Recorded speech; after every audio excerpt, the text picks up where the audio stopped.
Hai,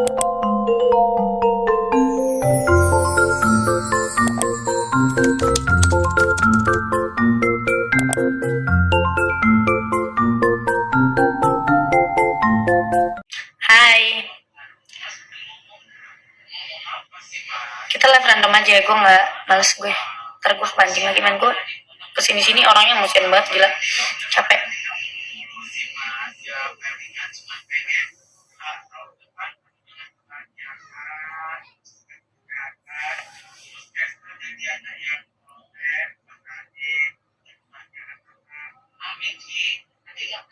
Gimana sih caranya? Gue lupa lagi. Lu guys, tapi jujur gue ngamut banget nih buat ngobrol sama orang.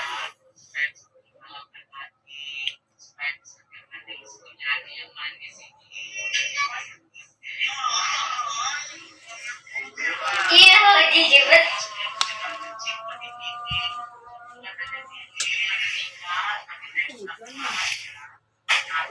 Mana ya? Ini berapa menit lagi sih? 30 menit lagi. Oh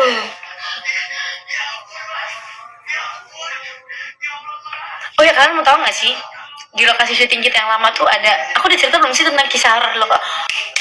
Aku mau cerita. Jadi aku baru dapat kabar kemarin, ternyata di lokasi syuting kita yang lama itu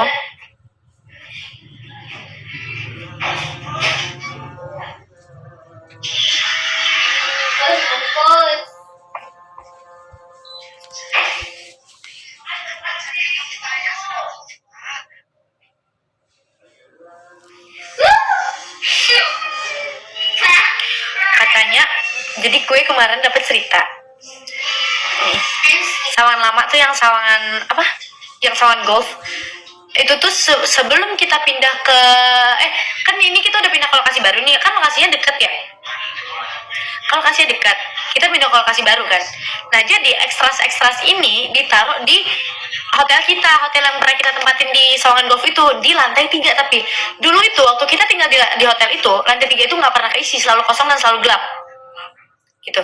Abis itu udah dong, ternyata mereka kan udah kosong tuh, lokasi udah kosong, tinggal ekstras doang tuh, sekitar berapa, 10 orang lah, 12 orang gitu, tinggal di lantai paling atas ketiga itu kan.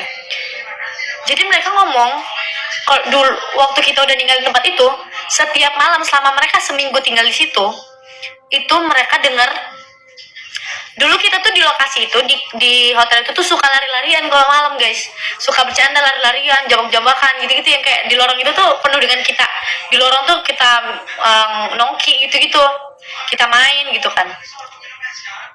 Nah, jadi setelah kita cabut itu, anak-anak ekstras bilang setiap hari selama seminggu itu mereka dengar kegiatan kita di situ, padahal kita udah nggak ada di situ. Mereka dengar kegiatan kita, pokoknya di bawah tuh rame banget, katanya di lantai 1 sama 2 itu rame banget kegiatan kita, suara aku, suara teman-teman semua lari-larian, nongki, segala-gala gitu guys. Ya, itu jin yang meniru kegiatan kita gitu. Terus pernah juga kru ngeliat, aku nih dengar nggak tahu dari siapa ya, kru ngeliat Saskia jalan sendiri, tapi tatapannya kosong. Itu malam jam berapa tuh? Aku dengar dari Lala kemarin tuh, tatapannya kosong gitu, anjrit. Kayak gue waktu gue dengar itu, gue langsung kayak, emang itu tempat horor banget sih, emang dari awal kita di situ tuh horor, cuman ramenya tuh gara-gara ada kita. Tapi kalau udah malam itu nggak rame guys, itu bener-bener sunyi banget. Cuman lo mau tahu nggak semuanya, gue selama gue setahun tinggal di tempat itu, bener-bener tiap hari dong, kalian tahu sendiri kan dulu kita syuting gimana, setiap hari gue tinggal di situ. Gue itu setiap malam jam 3 atau nggak jam 2 atau nggak jam 4 pagi itu gue selalu kelaparan. Gue pasti bakal mesen makanan lewat GoFood. Jarak dari hotel ke pos satpam itu sekitar 500 meter lah, 300 meteran, 200-300 meteran, lumayan jauh dan gelap, dan benar-benar di sampingnya itu tuh gelap banget, orang-orang udah pada tidur semua. Itu gue tuh selalu berani untuk ngambil makanan ke pos, tau gak sih, selalu berani untuk ngambil makanan ke pos sendiri. Dengan apa? Dengan gue tuh selalu kayak, gue selalu positive thinking. Mungkin orang-orang ngomong di sini banyak hantu, tapi gue kalau gue udah lapar, gue nggak peduli, gue langsung aja cabut, gue ambil makanan. Tapi caranya biar gue nggak kesepian adalah gue denger headset sambil jalan sendiri. Itu jauh loh guys, jauh banget, serem banget. Dan waktu gue denger cerita itu, gue langsung kayak Dulu gue jalan sendiri di situ, kagak ada yang ganggu perasaan gitu kan. Takut banget. Ya sumpah gue aja kaget, kok nyali gue waktu itu berani banget ya untuk jalan sendiri di tempat itu, melewati danau, melewati kolam renang yang bener-bener udah gak kepake banget itu kolam renang. Kalian inget kan kolam renang itu, melewati gedung sekolah Nusa Bangsa, melewati mes yang udah gak pernah kepake, ngelewatin mobil apa ya, kayak mobil ambulans gitu, tapi bukan ambulans, tapi bentuknya mobil ambulans yang di bawah pohon beringin yang udah dipindahin tapi tetap pindah ke situ guys rumornya. Gue ngelewatin itu semua tapi gue gak takut sama sekali. Kayak gue kaget loh sekarang, kayak what? Sumpah lo, waktu gue denger cerita tuh gue bener-bener merinding banget. Apalagi nih ya, kalau misalnya dari kamar kita, dari hotel kita itu ke belakang, itu tuh emang udah hutan banget. Sekeliling danau yang udah bener-bener gak keurus, dan hutan, tempat biasa kita syuting hutan-hutanan, hujan-hujanan, jurang-jurang tuh di situ guys. Bener-bener bangunan itu kan dulu bekas hotel-hotel gitu ya, dan udah kosong semua, kalian bayangin. Nah, kalau di Sawangan Baru ini tuh aku belum ada cerita horor sih, soalnya rame terus, ada orang kantor gitu-gitu kan kalau di Sawangan Baru. Dan tempatnya juga kecil kalau di Sawangan Baru. Palingan apa ya, di lantai 1 sih. Sawangan Baru itu di lantai 1 katanya sering ada orang bawa koper. Masa iya bawa koper jam-jam 2 malam?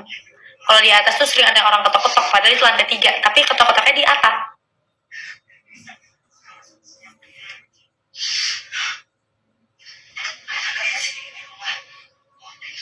Nah, iya bener juga. Terus yang kata ada jejak kaki di kamar Fahad. Terus ada yang ketok-ketok dinding. Tok-tok-tok pakai palu mulut tiap malam. Terus ada yang kata geret-geret meja. Sedangkan kalian mau tahu nggak? Di kamar kita itu, meja itu tuh benar-benar nggak bisa digeret-geret karena tempatnya sempit. Terus kalau misalnya di Sawangan Lama juga gitu, katanya ada yang geret-geret meja. Sedangkan di kamar kita di Sawangan Lama itu nggak ada meja. Adanya laci gitu. Dan nggak bisa digeret. Kalian pikirin, tiap malam ada suara kegeret-geret meja. Gila. Gue emang denger sih, cuman gue gak sampai situ karena kayak, oh mungkin lagi pada beres-beres. Tapi gue gak, asal gue denger suara itu gue gak pernah mikir yang aneh-aneh malahan. Tapi asal gue udah sadar, baru tuh gue mikir, oh iya ya, kok jam segitu ya, gitu loh. Ya gue tau ini malam Jumat, tapi kita have fun aja dengan cerita-cerita horor gue. Daripada sedih-sedih mulu kan, ntar gue tadi lagi, gue gak mau dah ntar ku menangis karena itu dah.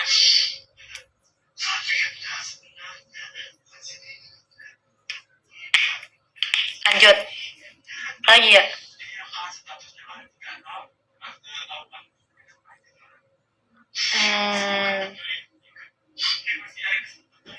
Itu doang sih kalau cerita horor.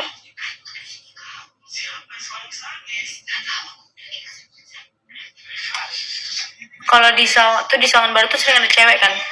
Iya. Terus jadi dia cerita gini, malam itu tuh gue lagi gabut banget, gue gak ada temen. Biasanya di Sawangan Baru ya, biasanya Clay, Ica itu suka main biliar di lantai 3 gedung seberang hotel gue itu, lantai 3 yang tempat biasa kita syuting cafe. Nah di situ udah, itu lantai 3 bener-bener itu gedung bener-bener kosong banget kalau nggak ada yang syuting. Biasanya si Ica sama si Clay itu suka biliar di situ. Akhirnya karena gue gabut, gue nyamperin, gue nyari Ica sama Clay. Dan begonya gue malah naik tangga, bukan naik lift. Karena gue pikir liftnya nggak hidup, karena udah malam kan. Itu bener-bener jam berapa? Jam 10 malam.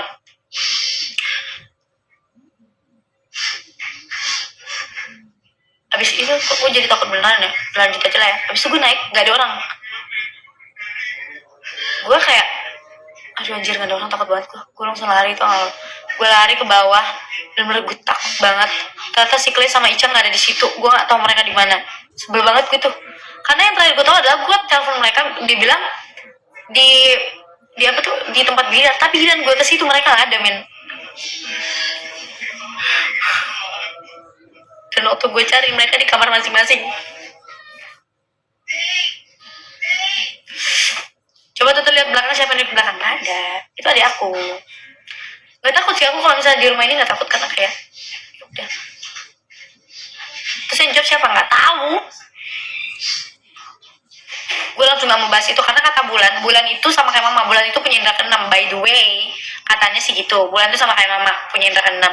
Kata bulan kalau ada cerita horor itu jangan pernah diceritain waktu di hari itu juga gitu. Cerita yang bikin gue seneng akhir-akhir ini, pertama komenan netizen tentang shipper Rasya, gak ada yang bully lagi. Alhamdulillah semuanya itu positif, kecuali ada satu orang lah gitu-gitu. Kedua, apa ya, Ica sama Clay sih, jujur akhir-akhir ini bikin gue happy terus, Ica sama Clay. Dan gue baru sadar kalau cuma mereka yang selalu ada buat gue akhir-akhir ini. Clay juga, dia sekarang gue ngerasa kalau dia tuh udah kayak dulu lagi, bercanda sama gue cubit-cubitan gitu. Kayak gitu deh, serius.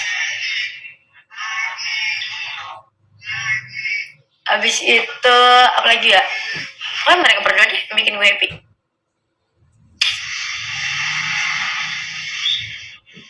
Sama teman baru masih suka pesan makan tengah malam gak? Suka. Tapi masalahnya gue punya motor, jadi gue bisa naik motor dan pos satpamnya itu pun gak jauh. Gitu.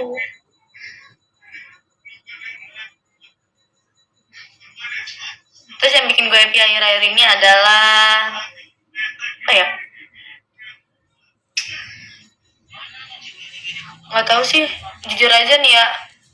Akhir-akhir ini gue malah happy-nya dikit doang. Padahal gue berharap 2022 tuh gue happy kayak 2019, tapi ternyata enggak guys. 2022 baru awal aja udah buruk banget menurut gue, bener-bener kayak toxic people around me. Capek banget kan, makanya gue sering bikin SG kan, gue capek banget, jujur gue capek banget. 2019 tuh paling happy gue bisa ke konser sama Kusnul, gue gak sibuk kerja, gue kemana-mana sama Kusnul, tidur di rumah dia seminggu. Kita ke konser, kalian tahu nggak kita konser apa?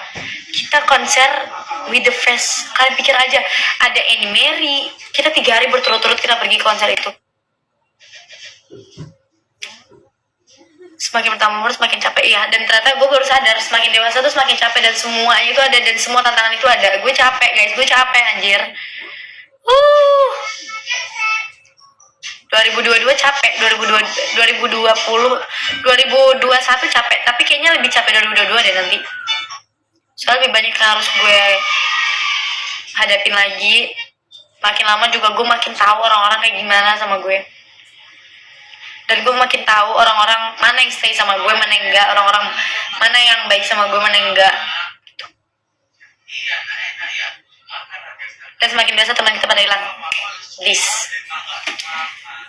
Malahan orang lama yang kembali, orang lama yang bisa bikin kita happy, dan orang baru tuh malah entah kemana. Ya insya Allah bisa balik lagi, bisa kayak dulu lagi, berdoanya sih gitu. Dan gue baru sadar kalau dalam circle ya, I know people can come and go, tapi kayak it's playing with my heart, itu mainin hati gue. Menurut gue kasih tau nih ya sama kalian, dalam satu circle ada cinta-cintaan, hancur. Udah kalian lihat sendiri kan, hancur.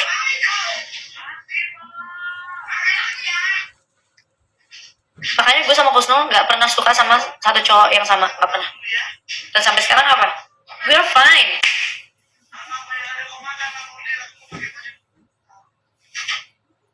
Like I don't know.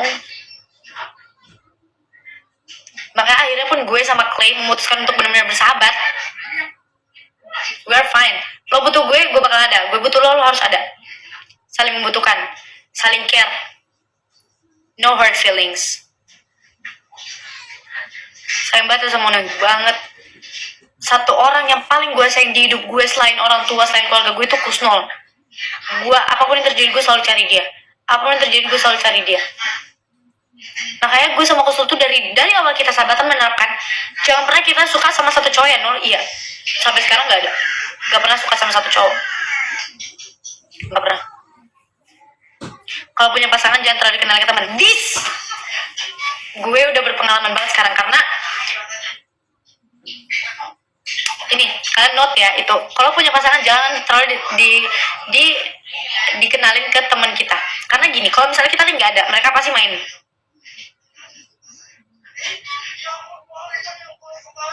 Tuh first account fotonya masih sama, nanti aku ganti, wajib aku ganti, harus. Itu capek ya banget. Kalian nggak sih ya, ini gue capek banget, gue nggak tahu lagi harus